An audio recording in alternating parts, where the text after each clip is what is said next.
Assalomu alaykum hammalaringga, sog'misizlar, salomatmisizlar?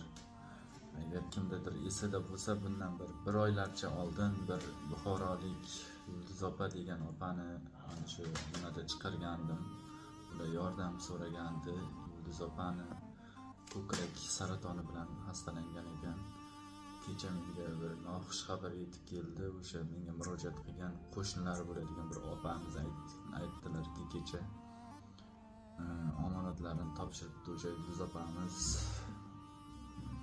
To'g'risi juda ham achindim, juda ham qiynalib yotgandi, chunki o'zim ko'zim bilan ko'rdim. Nima demoqchiman? O'sha payt chiqarganimizda ko'pchilik ishonmay e'tibor qaratishmadi. Undan oldin ham ko'p blogerlarga chiqqan ekan, e'tibor qaratmadi dedi-da. Men o'sha payt o'z sezgandim bu kasallik o'tib ketganini, lekin o'sha yaxshi insonlar borligini bilishini xohlagandim. Endi yordam berishibdi, unchalik emas. Shuning uchun opa aytdiki, shuncha blogerlarga yozdik, javob qaytarishmadi.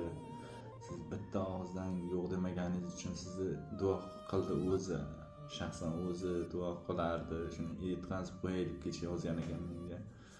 Shuni bildirib qo'ymoqchi edim sizlarga. Iltimos haqqiga duo qilib qo'yinglar opamizni. Ilohim oxiratlari obod bo'lsin. Savol javobini yengil qilsin, joylari jannatda bo'lsin.